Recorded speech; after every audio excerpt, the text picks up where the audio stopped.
Bonjour à tous, bienvenue dans cette nouvelle vidéo. Aujourd'hui, on va vous parler du film le plus grand succès de la Toho au début des années 60, King Kong vs Godzilla, King Kong Tai Gojira, King Kong vs Godzilla, donc le film réalisé par Inoshiro Honda en 1962. Pourquoi je vais vous parler de ce film? Parce que, premièrement, l'année prochaine, on va voir Godzilla vs Kong qui promet d'être prometteur. Et deuxièmement, c'est l'un des films qui mérite bien d'être parlé, parce que ce n'est pas uniquement un crossover, c'est aussi de nombreuses histoires, parce qu'il faut savoir que le film avait des sacrées histoires, donc je vais commencer l'histoire qui commence aux États-Unis. Donc là, Eric Cooper voudrait faire un nouveau projet de King Kong qui s'appelle Frankenstein versus King Kong, ou King Kong versus Frankenstein, ou King Kong versus Prometheus.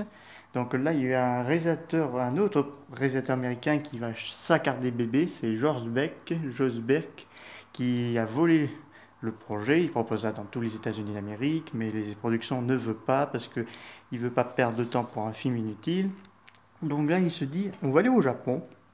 Eux, ils sont très fans de tout ce qui est Kaiju Eiga et tout ça, donc ils vont aller au Japon et ils vont aller à la Toho pour demander s'ils peuvent faire un King Kong versus Frankenstein. Le projet les intéresse, mais il leur propose encore mieux.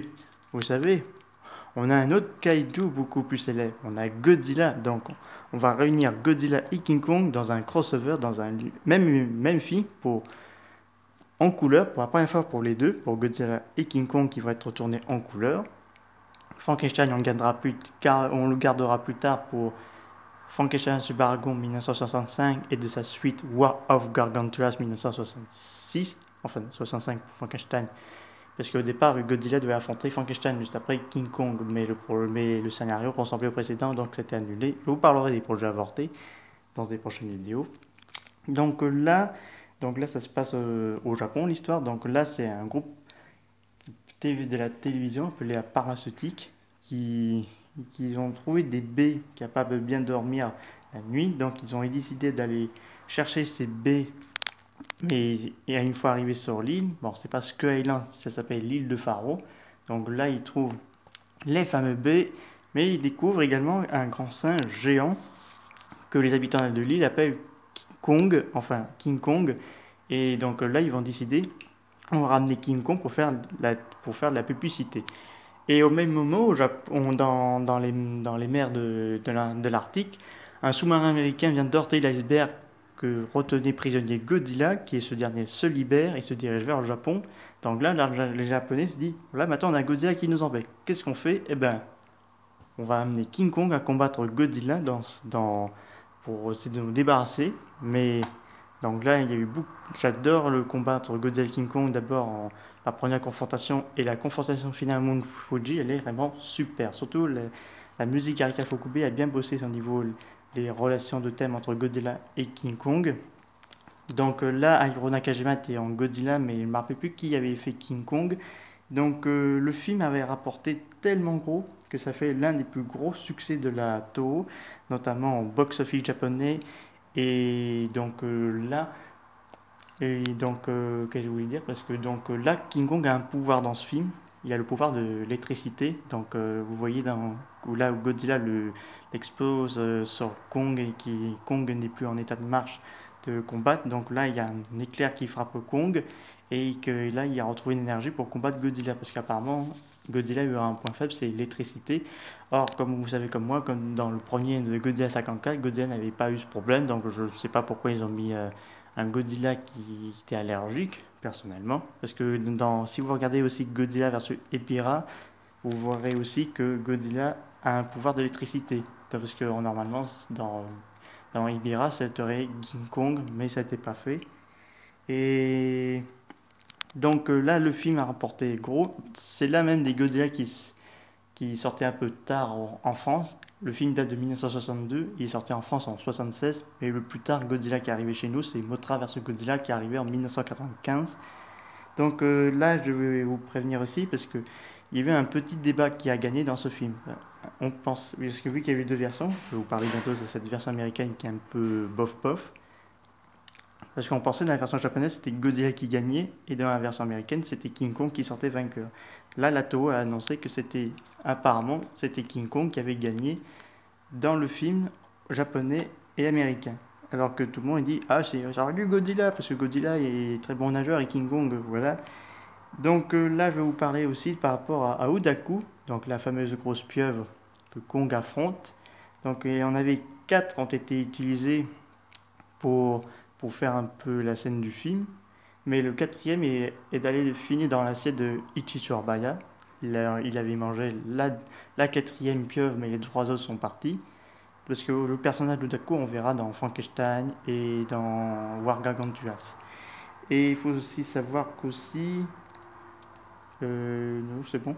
Donc là, j'ai reçu ce DVD version japonais, je tiens bien à préciser, en zone 2, l'un des plus beaux versions japonais que j'aime bien. J'ai reçu avec celui-là, c'est un petit poster qui est avec dessus le DVD. Donc là, c'était production, enfin publicité pour en 2014. Donc là, il vous montre un peu les coffrets, donc un peu de tout. Et donc voilà. Donc là, je vais vous parler de la version américaine, que je trouve vraiment bof bof. Donc là, la version américaine, c'était réalisé par Joss Behr parce que Universal avait les droits sur King Kong et ils ont imposé certaines règles que je méprise surtout. Donc là, ils ont enlevé tout ce qui est la bonne culture japonaise, que je trouve ça dommage, surtout les grandes musiques japonaises. Donc ça, c'est vraiment stupide de leur part, à part de Universal, parce que c'était eux qui distribuaient le film dans le monde. Donc là, ils ont rajouté des scènes, notamment des scènes américaines qui font le journal des Nations Unies, qui parle de ce qui se passe au Japon entre Godzilla et King Kong. Là, il y a un petit passage, il dit que Godzilla a un cerveau de la taille d'une bille, qui veut dire qu'il est un peu bébête, et qui fait comparaison à un crâne de gorille, que Kong, c'est un gorille géant.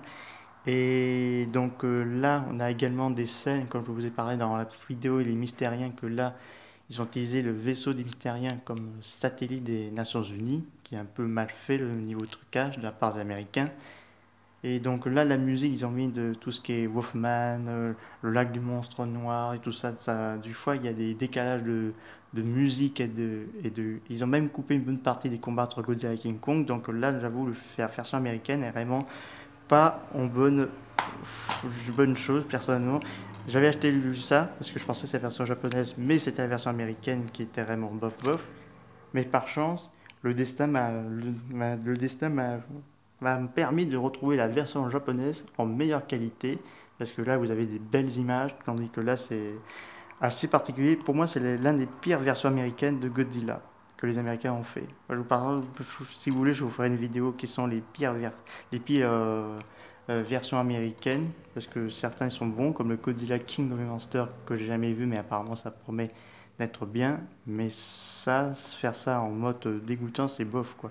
Regardez la version japonaise, elle est vraiment encore mieux, notamment les thèmes de Godzilla, les thèmes de Kong, les autres musiques quoi. Donc là, vous passez un bon moment. Donc là, j'avoue, c'est un peu dommage. Ah, de toute façon, c'est un film que celui-là, cette version, je vous recommande pas. Je préfère vous recommander celle-ci, qui est beaucoup plus mieux. Donc si vous pouvez l'acheter, parce qu'il y a beaucoup de versions américaines de King Kong versus Godzilla, notamment les imports allemands et tout ça. Si vous avez des soucis, je peux peut-être vous donner les noms sur les commentaires, quelles sont les versions japonaises à trouver. Pour celui-là, j'avais marqué King Kongu Tai Gojira DVD import allemand, je l'avais trouvé. Et, j'ai fait aussi King Kong vs Godzilla DVD import allemand. Enfin, je crois que j'avais marqué 1962. Parce que le problème des versions américaines, parce qu'apparemment ils voulaient faire en mieux pour que ce soit plus sérieux. Parce que là, c'est un peu dommage qu'ils ont mis trop sérieux. En plus, après, vers la fin du film, tu vois, ça devient un peu agaçant parce que c'est une version américaine, c'est un peu du lourd parce qu'ils ont fait un film trop sérieux, tandis que là, c'est un film vraiment génial, la version japonaise, t'as des prises de cash, c'est vraiment génial. Donc là, Godzilla vs King Kong vs Godzilla a eu un grand succès au Japon, qui se fera détrôner en 1968 par Destroy a Monster, qui lui aussi a un grand réussite du studio de la Toho, donc parce que lui, ça a cartonné au Japon et aux États-Unis. Et donc, le Monsterverse va faire un Godzilla vs Kong 2021. Le réalisateur Agathe Mutima promet que le film sera plus sérieux que Godzilla 2 King of the Monsters, il a promis. Et il a dit qu'il y aura un vainqueur définitif. parce qu'il avait vu le film, il a vu que c'était un match nul, donc il veut un vainqueur définitif. Mais le pire, le Agathe Whitman est un fan de Kong. Moi, je suis un fan de Godzilla, donc j'ai peur que si un King Kong devient, voilà quoi, ça me dérangerait personnellement. Et de toute façon, cette année, ils ont fait un protection test, parce que c'est la première fois qu'ils ont fait une protection test, mais pour voir si tout va bien. Donc ils ont fait une protection test cette année, et ils sont très positifs, parce qu'il a même envoyé une image de Godzilla et de King Kong de 1962 pour dire que ce jour-là, c'était un grand jour, parce que il a dit que les projections test ont bien marché, parce que le film est interdit aux moins de 13 ans comme les autres, mais apparemment il y avait plus de destruction, plus de monstres, et un langage beaucoup plus bref. Parce que là, je vous parlerai si vous voulez un deuxième vidéo sur Godzilla vs Kong. Parce que là, ça promet vraiment prometteur. Parce qu'on a un Godzilla monstrueux, ils ont dit, et un Kong monstrueux. Donc là, on va voir sûrement des surprises. De toute façon, la bonne annonce, je pense qu'elle est prévue en fin 2020. Parce que je pense qu'il veut éviter trop spoiler, c'est ça le problème. C'était peut-être le problème pour Godzilla 2, que ça a été trop spoilé au niveau Spot TV et tout ça. De toute façon, le film Godzilla vs Kong sortira en mai 2021. Donc on a un peu de patience. Si vous pouvez vous regarder la version japonaise de King Kong Kongu Tai Gojira, enfin King Kong vs Godzilla de 1962, version japonaise, ce serait bien. Si vous avez cette version américaine, je vous souhaite bon courage parce que des fois, je regarderai, mais j'avoue, c'est vraiment agaçant. Depuis la version japonaise, je regarde celui-là de version. Alors dans ce DVD, vous avez des bonus, vous avez plusieurs versions japonaises de ce film. Vous avez les bandes annonces, même une bande annonce noir et blanc, parce qu'au départ, je pense, ça devait faire noir et blanc. Vous avez une galerie de chaque acteur qui joue dans le film, des galeries de photos, et même une galerie d'exposition de Godzilla. Et vous aurez même un petit moment de radio où il dit Godzilla King Kong. Et donc tout ça. Donc c'est la fin de cette vidéo. J'espère qu'elle vous a plu. N'hésitez pas à me mettre des commentaires. Je vous dis à très bientôt. Au revoir.